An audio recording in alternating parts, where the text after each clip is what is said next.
距离下一个目的地彼岸桥大概需要50分钟的时间。没开车又想去更远的地方，最好的选择是搭冲绳一日游观光巴士。虽然有些景点只能从车上往窗外看。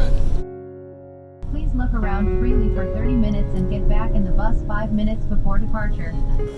来到一个叫做知念岬公园的地方，这里好像有猫。这个景点基本上就是停车场以及凉亭。我来看一下这里的海水，非常的一望无际啊。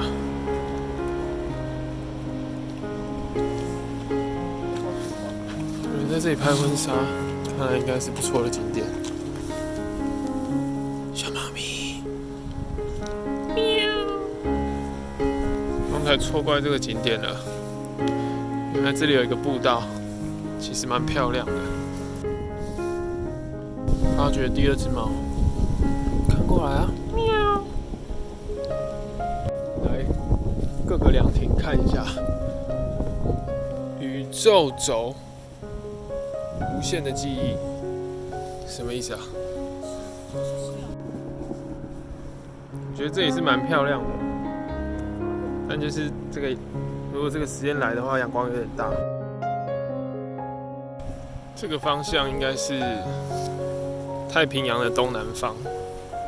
这个是跟猫玩的民众。这里有一个隧道，不知道什么东西。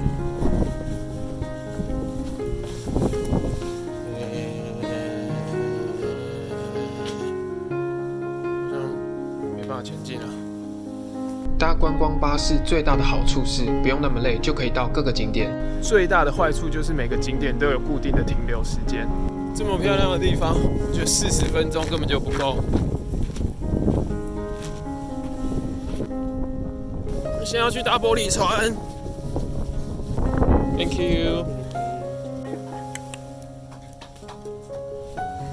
现在来搭这艘玻璃船。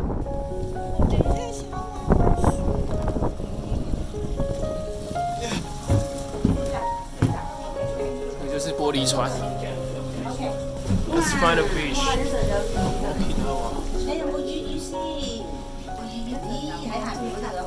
出海啦！这水非常清澈，不知道等一下会看到什么鱼。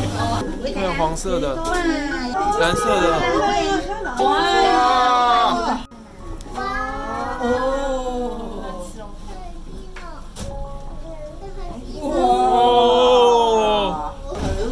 好多鱼！哇，咁多魚！拜拜，拜拜！呢度好深水啊！哇，好深，好深！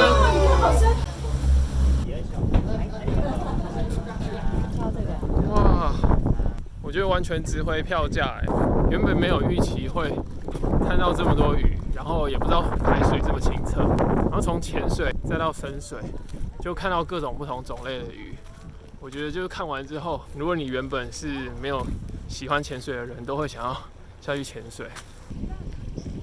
还能参观历经30万年岁月所形成的钟乳石洞、玉泉洞。我们现在要进入玉泉洞。哦，哇，它真的是很深哎，跟马祖的那个坑道有点像。然后地上湿湿的，应该是地下水吧？是不是？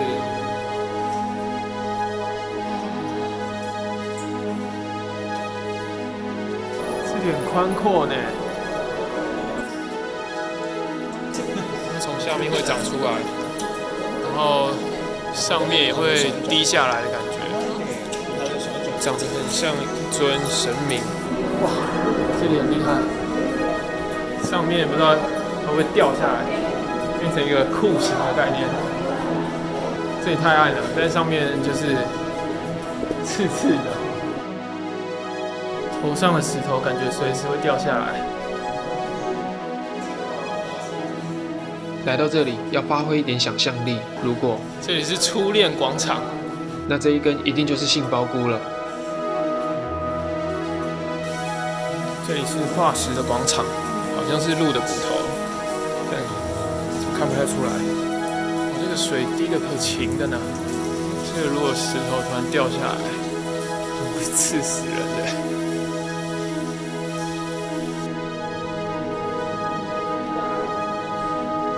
好暗，好暗，完全看不到。这里真的很棒哎，推荐大家来。哇，这地下都是水哎。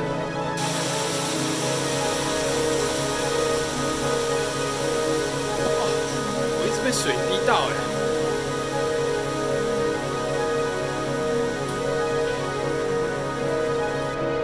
这里是数千年前的水位线，我们现在应该已经灭顶了。这里叫做青之泉，但其实是这里打了蓝色的灯，所以看起来非常的梦幻。这个是钟乳馆，但不知道是什么东西。钟乳馆应该是上面这个东西。这里还有一个让人拍照的时候可以打光的灯。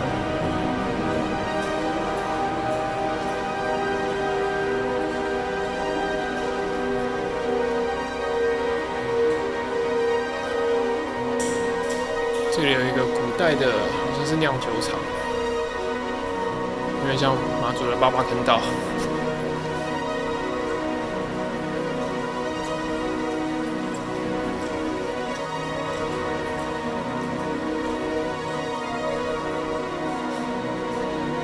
现在已经走完这个洞了，大概走了40分钟，现在终于结束了，可以重见光明了。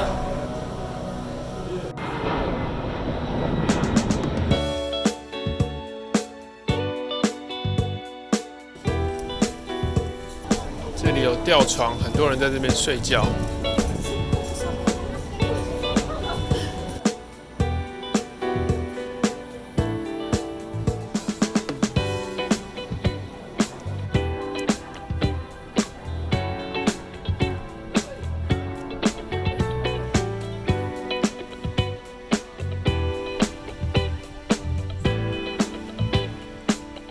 今天晚上其实已经有来过赖长岛了，但是我觉得下午的赖长岛因为有阳光的关系，感觉更悠闲了一点。我觉得每一个景点的时间都抓得刚刚好哎。